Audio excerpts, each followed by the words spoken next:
पाकिस्तान हमेशा से इनके साथ बैठता है, पाकिस्तान हमेशा इनके साथ मुआहदे करता है। उनके डेमॉन्स्ट्रेबल एक्शंस जो हैं, उनको मॉनिटर किया जाए। पाकिस्तान एक ऐसे दोराहे पे है जहाँ उसे एक बैड और वर्स्ट में से चूज़ करना है। इंडिया से इनको सिर्फ पैसे मिल सकते हैं और कुछ नहीं मिल। लेट्स सी कि अब ऊँट किस करवट बैठता है। एक नाजरीन, पाकिस्तान और अफगान तालिबान के दरमियान मुज़ाकरात का तीसरा दौर आज इस्तांबुल में होने जा रहा है। पाकिस्तान का आला सतही वफ्द इन मुज़ाकरात में शिरकत कर रहा है और ये बात बिल्कुल वाज़ेह है कि पाकिस्तान अपने मुतालिबात से पीछे नहीं हटेगा। पाकिस्तान एक मरतबा फिर अफगानिस्तान से तहरीरी जमानत मांगेगा कि अफगान सरजमीन पाकिस्तान के खिलाफ इस्तेमाल ना हो, क्योंकि जब से अफगान तालिबान रजीम बरसर इक़्तिदार आया है, पाकिस्तान में दहशत गर्दी के वाक़यात में कई गुना इजाफा देखने में आया है। और नाज़रीन, हकीकत ये है कि पिछले मुज़ाकरात में जो डेडलॉक था वो आज भी बरकरार है। पाकिस्तान और अफगानिस्तान के दरमियान एतमाद की फ़िज़ा ना होने के बराबर है और 30 अक्टूबर के बाद दोनों अतराफ से सख्त बयानात ने सूरत हाल को मज़ीद पेचीदा बना दिया है। नायब वज़ीर आज़म इसहाक डार ने मंगल को सेनेट में बयान देते हुए कहा कि जी, अफगान वज़ीर ख़ारजा ने उन्हें 6 बार फ़ोन किया और मैंने यही जवाब दिया कि हम चाहते हैं कि अफगानिस्तान की सरजमीन हमारे खिलाफ इस्तेमाल ना हो। लेकिन दूसरी तरफ अफगान वज़ीर ख़ारजा इस राब्ते से ही इनकारी हैं। यही वो बेतमादी है जो दोनों ममालिक के दरमियान सबसे बड़ी रुकावट है। सवाल ये कि क्या बेनतीजा मुज़ाकरात मामलात को खुली जंग की जानिब धकेल सकते हैं? क्या अफगान वफ़द इस बार भी पिछली बार की तरह वक्त टालने, हीले बहाने और वजाहतों पर ही इक्तफा करेगा, या फिर वाकई कोई तहरीरी यकीन दहानी भी करवाएगा? इसी तमाम तर सूरत हाल पर बात कर लेते हैं। माहिर बैनुल अक़वामी शाज़िया चीमा साहिबा हमारे साथ मौजूद हैं। शाज़िया साहिबा, वेलकम टू सुनो पाकिस्तान। शाज़िया साहिबा, आप कितनी ऑप्टिमिस्टिक हैं? आज का जो मुज़ाकरात का राउंड होने जा रहा है, कितना ये नतीजा खेज हो सकता है? क्या कोई तहरीरी ज़मानत अफगान तालिबान की जानिब से दी जा सकती है?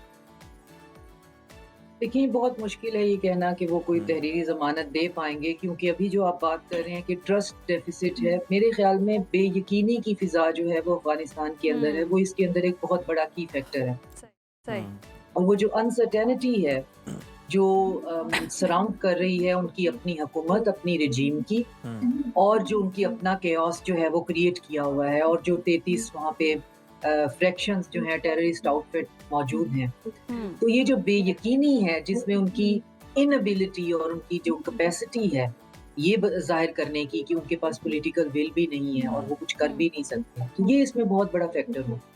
पाकिस्तान हमेशा से इनके साथ बैठता है, पाकिस्तान हमेशा इनके साथ मुआहदे करता है। अपना सॉफ्ट कॉर्नर होने की वजह से ये मुआहदे से उठ के आते हैं और ये मुआहदा जो है वो भूल जाते हैं और पाकिस्तान फिर इनको लीवरेज देता चला जाता है। और यही हमारी जो गलत जो है वो इनकंसिस्टेंस जो स्ट्रेटजी है वो हमें आज इस दोराहे पे लेके आ गई है। अब पाकिस्तान ने इस दफ़ा ये अक्लमंदी की है कि बजाय इसके कि वो खुद एक मुआहदा इनके साथ बायलैटरल करें, इनके ऊपर एक मॉनिटरिंग जो है, एक सुपरविजन की जो एक बॉडी है वो बनने की बात हुई है, जिसमें तुर्की और कतर तो हैं ही और कुछ और मुल्क भी हैं मेरे इंफॉर्मेशन के मुताबिक, जो कि एक सुपरविजन जो है वो एक ऐसा प्रोटोकॉल तैयार करेंगे जिसमें अफगानिस्तान की तरफ से जितने भी प्लेजेस होंगे उनके डेमॉन्स्ट्रेबल एक्शंस जो हैं उनको मॉनिटर किया जाए। और यहाँ आके अफगान तालिबान को और उस रिजीम को ये समझ में नहीं आ रहा है कि अब हम क्या करें। अब हम जो एक ढंढोरा पीट रहे हैं रेटोरिक या ऑप्टिक्स के लिए कि हमारे तो सब ठीक है, सब के साथ हमारे अच्छे ताल्लुकात हैं और पता नहीं पाकिस्तान को हमारे से क्या प्रॉब्लम है। तो पाकिस्तान ने तो वो सारे अच्छे ताल्लुकात वाले मुल्क इकट्ठे कर लिए हैं जिनके सामने 18-18 घंटे हम बेवकूफ़ों की तरह अपना मजाक उड़वा रहे हैं कि हमें पता ही नहीं है। हम एक क्लॉज को पढ़ते हैं और फोन करते हैं, फिर एक क्लॉज पढ़ते हैं, फिर काबुल फोन करते हैं, फिर काबुल से पता नहीं फोन कहाँ जाता है। तो पॉइंट ये है कि आज पाकिस्तान एक ऐसे दोराहे पे है जहाँ उसे एक बैड और वर्स्ट में से चूज करना है। तो क्वेश्चन ये भी हो सकता है कि हम इस बैड और वर्स्ट की सिचुएशन पे आए क्यों? ऑफ कोर्स इसको लीड करने के लिए बहुत सी बैड चॉइसेस होंगी, बहुत से बैड डिसीजंस होंगे, लेकिन इस वक्त हमने दुनिया के सामने एटलीस्ट ये साबित जरूर कर दिया है, हमारी जो करंट एक हार्मोनियस मिलिट्री और सिविल एस्टेब्लिशमेंट है, कि असल में हम किस चीज से जूझ रहे हैं। पिछली 5-6 दहाइयों से हम पे बीत क्या रही है। हम ऐसे नॉन स्टेट एक्टर्स के साथ इंगेज कर रहे हैं जिनकी कोई पॉलिटिकल जो है बेस नहीं है, जिनके पास कोई तजर्बा नहीं है और जिनके पास कोई इसकी ख्वाहिश भी नहीं है कि वो एक लॉन्ग टर्म या सस्टेनेबल किसी मुल्क की तरक्की के बारे में बात करें या चले या हुकूमतें चलाएं। वो एक ट्राइबल सेटअप पे चलने वाले लोग हैं, दिहाड़ी लगाने वाले, महीना लगा यकीनन लिया शाज़िया साहिबा, लेकिन जिसमें इन सब के बावजूद भी पाकिस्तान की अगर हम बात करें तो दर्द दिल रखने वाला है। अफ़गान मुहाजिरीन की अगर हम बात करें, पनाह दी गई, इनको सहूलियात जितनी दे सकते थे फराहम की गई, अफ़गानियों का साथ दिया गया, लेकिन उस सारी सूरत हाल को, दोस्ती को उन्होंने नहीं निभाया और एहसान फरामोशी पर आ गए। जब ये सूरत हाल बन गई तो अब जो पॉलिसी बदलने की जो ज़रूरत पड़ रही है, शायद वो पहले पाकिस्तान को करने की ज़रूरत थी। लेकिन अब ये सारे मामलात के बाद भी हम देख रहे हैं कि अफ़गान तालिबान रजीम जो है वो उस तरह से मुज़ाकरात की तरफ नहीं आना चाह रही है। तो अभी भी स्टिल उनके मकासद क्या हैं, या पीछे कोई फोर्स है जो चाह ही नहीं रही है कि अफ़गान तालिबान रजीम मुज़ाकरात की तरफ जाए? पीछे जो फोर्स है वो तो हमारा क्रिस्टल क्लियर है, और जी। वो फोर्स है पैसे की फोर्स। और यही बदकिस्मती है अफगान पॉपुलेशन की कि इनकी हिस्ट्री जो है 200 से 300 साल तक की, कि ये एम्पायर का ग्रेवयार्ड होने का दावा तो करते हैं, लेकिन इन्होंने हर एम्पायर का फुट सोल्जर बनने के लिए जितने इनको पैसे मिले ये उसके ऊपर ये कर लेते हैं। तो हम रिसेंट में देखें तो अशरफ गनी ने हमारे साथ यही किया, उसको इंडिया ने पैसे देने शुरू किए तो वो हमारे खिलाफ जो है वो खड़ा हो गया। और उसके बाद जो है अब ये 2.0 हैं जिनकी हम एडवोकेसी करते हैं, जिनके हम अपोलोजिस्ट भी हैं, तो उनको 4 पैसे मिले हैं तो वो जो है हमारे सामने सीना तान के खड़े होने की एक्टिंग में मसरूफ हो गए हैं। तो कहने का मतलब ये है कि आपका सवाल ये था कि हमसे चाह क्या रहे हैं। जी। पैसे तो ठीक है ये इनको मिल रहे हैं, तो क्या ये पैसे लॉन्ग टर्म इनका कोई हल कर सकते हैं? तो फिर तो वो अशरफ गनी का भी करते। वो इस पूरी हालत में चूहे की तरह भागता हुआ डॉलर लेके वहां से हमें दिखाई तो ना देता। तो इसका मतलब है कि इंडिया से इनको सिर्फ पैसे मिल सकते हैं और कुछ नहीं मिल सकता। तो ये हमसे बहुत ओपन डिमांड्स कर रहे हैं जो हमारा मीडिया बहुत ज्यादा डिस्कस नहीं कर रहा। शायद उनकी डिस्कशन बड़ी कॉम्प्लिकेटेड है। इनकी ओपन डिमांड्स ये हैं कि पाकिस्तान जो है वो दहशतगर्दों का खात्मा भी खुद करे और ये चीज फेस वैल्यू पे भी खुद ले। हम उन लोगों के साथ हमारी उनसे रिश्तेदारियां हैं या कबीलेदारियां हैं या जो हैं, हम उनके सामने भी नहीं आना चाहते। और साथ में हमारी अपनी जो इस वक्त पावर की टग ऑफ वॉर है उसमें हमें सेफ्टी नेट प्रोवाइड किया जाए। हमारे जो तालिबान रिजीम के अंदर 3 फ्रैक्शन हो गए हैं उसके अंदर हमें सपोर्ट या सेफ्टी नेट दे। यही इन्होंने लास्ट टाइम जो है तुर्की में जो दूसरा राउंड हुआ था वो खत्म ही यहाँ हुआ था कि एक प्रोसीजरल मैकेनिज्म जो है उसको हम आर्टिकुलेट करें। प्रोसीजरल मैकेनिज्म क्या है? ना हमारे पास तालिबान के पास इंटेलिजेंस है, ना उनके पास लॉ एंड ऑर्डर के लिए कोई ऐसी चीज है, ना उन्होंने कोई ऐसी फौज बनाई है। तो अगर दहशतगर्दी का मुकाबला करना ही है तो फिर उनको प्रोसीजरल लेवल तक उन्होंने कहा है कि जी ये क्लॉज शामिल करें हमें पाकिस्तान की असिस्टेंस, या पाकिस्तान जो है 100% करीब हो रहा हो, हमें कोई प्रॉब्लम नहीं है। और साथ में हमारे पॉलिटिकल सिचुएशन को भी आप टेबल पे लेके आए। और पॉलिटिकल सिचुएशन से मुराद ये है कि अब हम आपस में एक दूसरे के गले काटने पे आ गए हैं, क्योंकि इनके पास जब भी 4 पैसे आते हैं ये एक दूसरे के लिए उसकी बंदर बांट में एक दूसरे के गले काटते हैं। तो अब इंडिया ने अगर इनको पैसे दिए हैं हमारे से आके इधर बॉर्डर पे मार खाने के लिए, तो ये अब उसके लिए भी अंदर से लड़ रहे हैं। और साथ बिल्कुल इनके अंदर बहुत सारी लड़ाइयाँ, बहुत सारी फॉल्ट लाइन्स हैं, उनको भी डिस्कस करते हैं। लेकिन शाज़िया साहिबा, अव्वलुल ज़िक्र जो आपने मुतालबा सामने रखा, जिस पर आपने बड़ी खुलकर बात की कि अफ़गानिस्तान का क्या मुतालबा है कि पाकिस्तान इन दहशतगर्दों का खात्मा करे, लेकिन पाकिस्तान इस दुश्मनी के बावजूद जो इनकी अपनी इनके मुल्क की खुद मुख्तारी है उसका बड़ा एहतराम करता है और कोई भी इस तरह के अटैक्स नहीं करता जो कि सरहद पार जाकर पाकिस्तान को ऑपरेट करना पड़े। तो फिर या तो पाकिस्तान को इजाज़त दे दी जाए इस सूरत में, अगर आप पाकिस्तान को ये जिम्मेदारी देना चाहते हैं, फेस सेविंग चाहते हैं। अदरवाइज तो ये मुमकिन ही नहीं है, क्योंकि वो तो आपके पास छुपे बैठे हैं और किसी न किसी हद तक आपने भी बड़ी सपोर्ट उन्हें फराम की है छुपने के लिए। सेफ हेवन्स हैं वो टीटीपी के। ये वही कर रहे हैं कि छुपते भी नहीं और दिखाई भी नहीं देते। ये हम पब्लिकली माने भी नहीं या आप इसको इंक्लूड भी नहीं करें, बस आप ये कर जाएं, लेकिन हम फिर जाके खड़े हों और हम कहें कि हमारी टेरिटोरियल इंटेग्रिटी और बॉर्डर जो सिक्योरिटी है वो वायलेट हो रही है। लेकिन ये उन्होंने खुल्लम खुल्ला साफ अल्फाज में कह दिया है कि टीटीपी उनके कंट्रोल में नहीं है। अगर आपने टीटीपी से बात करनी है तो टीटीपी को एज अ फ्रीक जो है वो बात में शामिल कर लें, क्योंकि उनके सर के ऊपर जो है वो मल्टीपल इंटेलिजेंस एजेंसीज और उनके हाई प्रोफाइल ऑफिशियल्स जो हैं उनके एक मैकेनिज्म की तलवार लटक रही है। अब सिर्फ पाकिस्तान को बेवकूफ बनाने की बात नहीं है। अब पाकिस्तान के पास ये है कि पाकिस्तान क्यों किसी मुल्क के अंदरूनी मसाइल जो हैं उनमें दखल अंदाजी देगा और फिर वो ऐसे रिजीम को सेफ्टी नेट प्रोवाइड करेगा, और फिर वो कैसे करेगा? और वो रिजीम भी जो है हॉस्टाइल है। तो फिर अगर इनको ये लग रहा है कि हम अब ज्यादा दिन टिक भी नहीं सकते हैं, तो लेट्स सी कि अब ऊंट किस करवट बैठता है। लेकिन इन बोथ सिचुएशन, ये रहे या ना रहे, हम एक डिलेमा में जरूर हैं और हमें उसे एडमिट करना चाहिए कि अगर ये नहीं रहते हैं और एक जो मेक शिफ्ट अरेंजमेंट जो है वहाँ पे अब काबुल पे हुक्मरानी करके हुकूमत बना लेती है, तो वो एक और केओस है। और अफगानिस्तान का हमारा प्रॉब्लम ये है कि जो कुछ भी वहाँ होता है उसका स्पिल ओवर हमारे पास जरूर आता है। वहाँ पे गुर्बत है तो उसका स्पिल ओवर आता है, वहाँ का आम अफगानी जो है वो भूख से मर रहा है तो उसका स्पिल ओवर आता है, वो हमारे बॉर्डर को क्रॉस करके हमारे पास आना शुरू हो जाते हैं। और अगर वहाँ पे कोई ऐसी हुकूमत आती है, हुकूमत की चेंज होती है, शफलिंग होती है, केओस होता है, ब्लडशेड होता है, उसका स्पिल ओवर हमारे पास आता है। तो हम बैड और वर्स्ट में से चूज करने में हैं। यकीनन शादी साहब बिल्कुल दुरुस्त फरमाया आपने कि हम बैड और वर्स्ट में चूज करने की सिचुएशन में हैं। और इस सारी सूरत हाल में देखें और अगर अफगान तालिबान रजीम के मकासद देखें, ये जानने की तो हमें ज़रूरत है ही, उससे ज़्यादा हमें ये भी जानने की ज़रूरत है कि इनके जो पीछे इंडिया काम कर रहा है उसके क्या मकासद हैं, और उनके मकासद भी हमारे सामने क्लियर हैं। तो ये अगर पैसों के दम पर चल रहा है तो ये जो इत्तेहाद है कितनी देर तक रह सकता है, और उसके बाद की फिर क्या सूरत हाल होगी, और इंडिया की फिर क्या सूरत हाल होगी, क्योंकि वो तो अपनी खिफत मिटाने के लिए ऑलरेडी आइसोलेट है।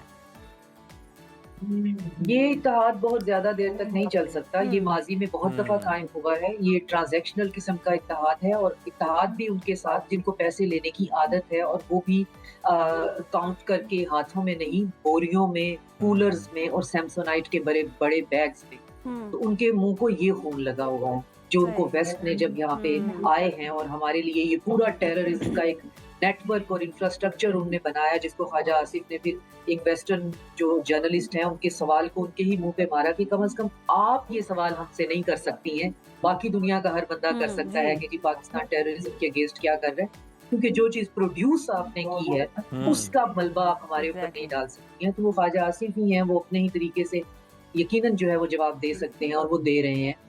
तो ये सूरत हाल यही है। ये इनका जो गठजोड़ इंडिया के साथ है, ये सिर्फ पैसे की बुनियाद पे है, और वो भी ढेरों के हिसाब से पैसे। अब जितना पैसा इंडिया खर्च करता रहेगा और खुद को ड्रेन करता रहेगा आम बंदे की जो है वो टैक्स पेयर की मनी से, हमें डिस्टेबलाइज करने के लिए तो अल्हम्दुलिल्लाह हमारी इतनी सीजन्ड और हार्डन्ड किस्म की हमारी मिलिट्री है, और हमारी जो इस वक्त जो है सिविल और मिलिट्री क़यादत के अंदर इतनी हार्मनी है कि अब ये हमें डिस्टेबलाइज करने का ख्वाब भी पूरा नहीं कर सकते। तो ये अल्टीमेटली हमें फोर्स कर देंगे एक हार्ड बॉर्डर के ऊपर, ये पच्ची राहदारी हम खत्म कर देंगे। और फिर जब ये भूखे मरने लगेंगे, क्योंकि सेंट्रल एशिया और ईरान तो इनके लिए रास्ते वैसे ही नहीं खोलता, और कभी नहीं हिस्टोरिकली उन्होंने खोले, तो हमने ही खोले हुए हैं ये जो ट्रांजिट ट्रेड रूट है। बिल्कुल, हमने ये रूट खोले हुए हैं। शाजिया साहिबा, जिस तरह से अगर हम इंडिया की बात कर लें, चाणक्य की पॉलिसी पर अमल पैरा है, और अगर हम देखें तो क्या इंडिया के लिए ये सबक नहीं है कि अफगानिस्तान का या जो तालिबान है, अफगान तालिबान, जिसने भी इनका साथ दिया इन्होंने उसके साथ जो है ना हमेशा बुराई किया है, एहसान फरामोशी की है, और ये शोले जो हैं कभी ना कभी भारत तक भी ज़रूर पहुँचेंगे। ये चीज़ उनके माइंड में नहीं है क्या? नहीं, वो ये शोले हो सकता है पहुंचाने चाहते हो। हमने मुत्तकी के विजिट को देखा नहीं, उसे किस तरह एक पूरा जो है सेक्ट है वहाँ का उनके साथ मिलवाया गया है और कहा गया है हम 500 मदरसे जो हैं वो खोलने लगे हैं, और वहाँ पे जो मदरसों के अंदर उलमा हैं वो अफगानिस्तान से आएंगे। तो आपने भी ये खबर जो है वो सुनी होगी। तो वो ये उनके ग्रेटर इंडिया का जो एक प्लान है उसके लिए बहुत फैसिलिटेशन देने वाला है कि वो जब भी हैनेबल डॉक्ट्राइन है क्या कि अपने ही लोगों को मरवा कर अपने हायर ऑर्डर के मिशंस जो हैं उनको आप अचीव करते हैं। तो अपने ही मुल्क के अंदर ये सब कुछ जो वो मदरसे जो हैं और ये वो जो टेररिज्म का जो नेटवर्क है ये बनाने के लिए वहाँ पे अब तैयार हैं। ये एक्सपेरिमेंट हम 40 साल पहले कर चुके हैं और आज हम उसका बोया हुआ जो है वो काट रहे हैं। तो ये भी कर लें। इन्होंने ये अपने अंदर जो है एक डिवीजन इंडिया के अंदर क्रिएट करना चाहते हैं बहुत ब्लडशेड के साथ, मुस्लिम वर्सेस ब्राह्मण, और ये ब्राह्मण को जो है वो साबित करवाना चाहते हैं कि तुम सेफ नहीं हो, और फिर इसका ये रिवर्स जो है वो जेनोसाइड या रिवर्स जो है बारबेरिज्म करवाना चाहते हैं। तो ये पहले ये हमने इसराइल में देखा है, ये हम बहुत से एक्सपेरिमेंट ये अफ्रीका में देख रहे हैं। तो ये पैसे देने से भी इंडिया बाज नहीं आएगा क्योंकि हम वहाँ पे इंगेज तो हैं, तो ये इतनी सी अचीवमेंट से भी खुश हैं कि हम इंगेज हैं। और अगर ये हमारा नुकसान करने के लिए कोई जो है वो अंदर आ जाता है और कोई ब्लास्ट करने में या अटैक करने में कोई इक्का दुक्का कामयाब हो जाता है और फिर उसमें हमारे जो है वो जवान बच्चे जो हैं वो शहीद हो जाते हैं, तो ये उनकी उससे बड़ी विक्ट्री है। इससे सही। बड़ी विक्ट्री इससे इनके पास और कोई नहीं और है कि कोई ये कोई नहीं है। टेरिटोरियल जो है वो बाउंड्रीज को आगे पीछे कर लेंगे या पाकिस्तान का कोई और नुकसान कर लेंगे।